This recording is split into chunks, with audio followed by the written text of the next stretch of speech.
Today, and probably a really good place to start considering what's going on, the federal government's JobKeeper payment. We've heard a lot about this. It's front of mind for a lot of people.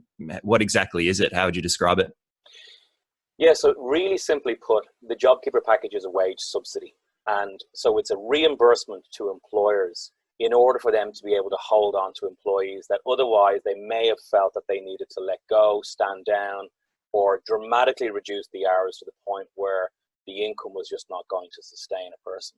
So it's $1,500 a fortnight to staff that the employer chooses. And that's a pretty important distinction that so far stands up, that it's not a one in, all in. It is you being able to, as the employer or as the manager, choose the employees that you need in the business to either do any kind of work.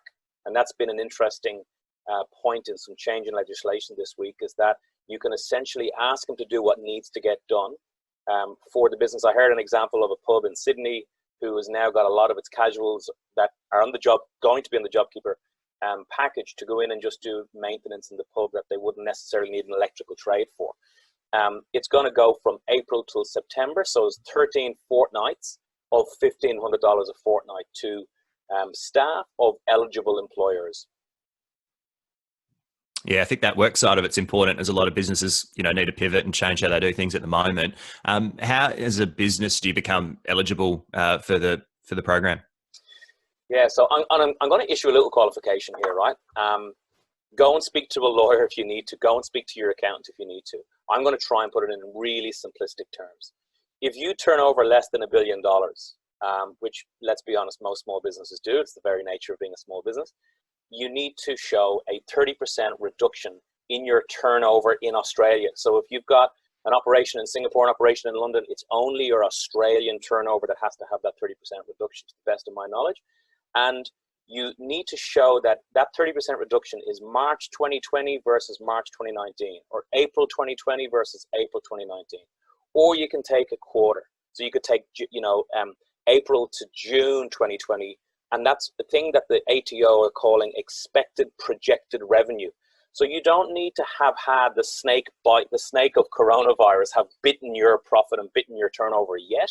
If you can show and you can stand up amongst an audit, and that's a great test. I could get audited for this and I would be comfortable with it passing an audit. You can show that there's a cliff, a revenue cliff that you're facing. You can then use that to show that you are being impacted by this to the point of it being a 30% reduction in your revenue. That's the key eligibility criteria for an employer. Then your employees, to be eligible, need to either be full-time or part-time. They need to more or less be an Australian citizen, so they can't be on a work visa, temporary visa, skills visa. You can't have them sponsored. They need to be an Australian resident or Australian citizen, more or less. And they need to have been with you for longer than 12 months as a systematic, regular casual, or they could have started with you last week if they're on a permanent or a fixed term or a part-time contract, full-time or a part-time contract. And there's a few other little nooks and crannies that are worth you reading, but that's kind of the simplistic way of how you're eligible. Okay, so you pass that eligibility test, you get through that kind of audit part, as you talked about. Your employees want to know, when am I going to have a payment roll through? How do you roll this out with your business? And, obviously there's some complexity to that. Well, there's a lot of complexity to that. So this is I'm going to be really Irish here and try and make the complex really simple, right? It's our job, right? Yeah. Yeah, absolutely. Well, to do it in 7 minutes or less. So from next Monday onwards, so we're talking April the 20th. You go onto your MyGov, your ATO portal, your MyGov, and you apply. And I don't yet know what that application process is going to look like. I'm hoping it's user-friendly, but you will apply for it. So you might feel that you've already applied, but really you kind of, like me, only probably registered your interest in the JobKeeper package. From Monday, the ATO have said that there'll be the ability to apply for it. By the end of April, you then need to have paid your staff as per very specific instructions. So I use one accounting software package, but most accounting software packages have now come out with how-to guides in regards to how you need to enter it into your payroll system. What I would say is, just even if you've got accounting staff or you've got bookkeeping staff or payroll staff, just make yourself aware and familiar with how this needs to go, and probably audit it before it goes out, because the ATO basically said there's certain codes that you need to put into payroll entries to ensure that you get reimbursed. And failure to do so will cause a delay in reimbursement, which might mean anything because these ATO is going to be inundated.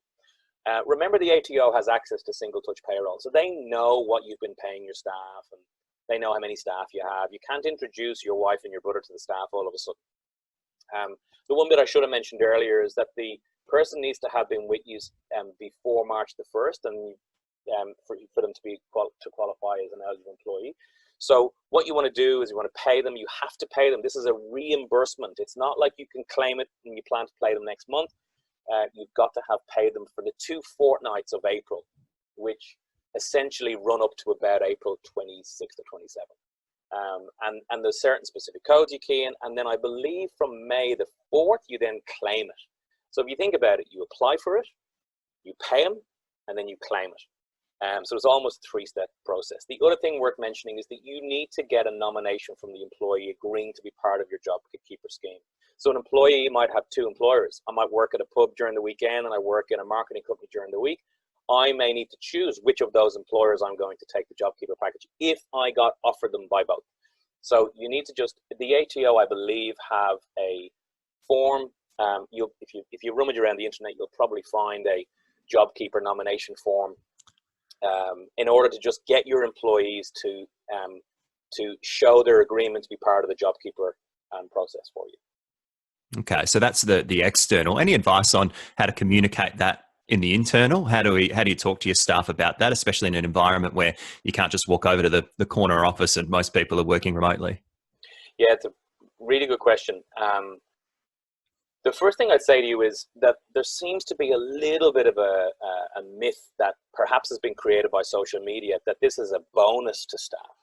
That if I was earning $2,000 a week, I'm now going to earn $2,750 a week because the government's. That is not the case. This is a subsidy. This is helping businesses to afford the existing salary of a staff member. And so I know lots of businesses that are going, okay, hang on a second, I'm paying this person $3,000 a fortnight, but I don't need them 100% of the time. I'm going to sit down with them and talk to them about going to half hours to then move from $3,000 a fortnight to $1,500 a fortnight, and then I will get fully covered for their hours. The only thing I might have in addition is superannuation, but I'm going to get fully covered for their hours by the JobKeeper stimulus package from the government. So I think the first thing to do is to really try to get clarity around that myth that's flying around, that this is like a kind of a Kevin Rudd type $1,000 cash bonus to everyone. The second thing is just be really transparent with your people. Just say, listen, the reason we're qualifying for this is that we're recognized as a business that's going through bloody hard times given what's going on. And like 30% revenue drops, a pretty sizable drop in revenue. So if you think about it in normal circumstances, your employees need to understand that this is not a free kick that you're getting from the government. This is to ease the pain that you as a business owner are experiencing. And then just explain, this is how it's going to work. Really, for the employee, it's not going to make a huge difference. They're still going to receive the payment. It's just where that payment ultimately gets helped to the employer that comes from. But like a lot of these things that we're going to talk in these podcasts, Jamie, I think communication with staff at the moment is so key.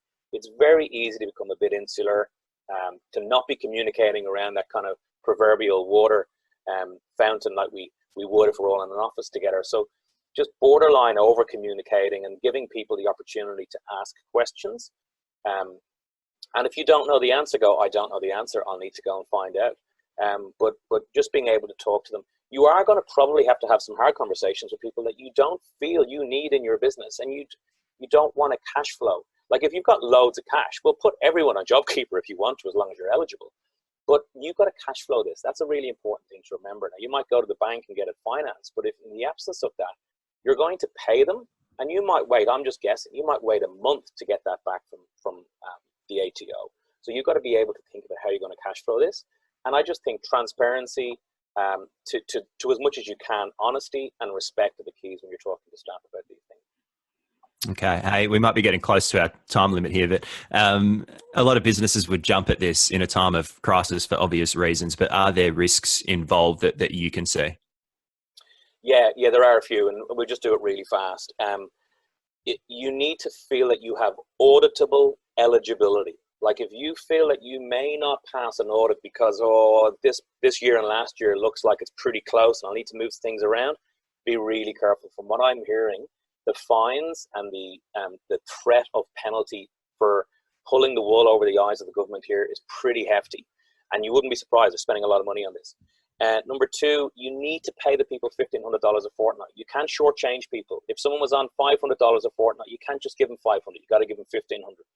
You need to have a commercial process about who you choose for JobKeeper. Don't just choose your 5 best mates in your company, the ones that go playing golf with you with the weekend, or choose the 5 people that are from the same part of Ireland as you are. You've got to be seen to be taking a commercial, objective process to how you are choosing who you want to have here. Because essentially what you're doing is you're keeping an increased contractual relationship with those people you put on JobKeeper, cash flowing their payments in order to either get work done or have them on standby for work that you think might be coming up. So just be really commercial with it.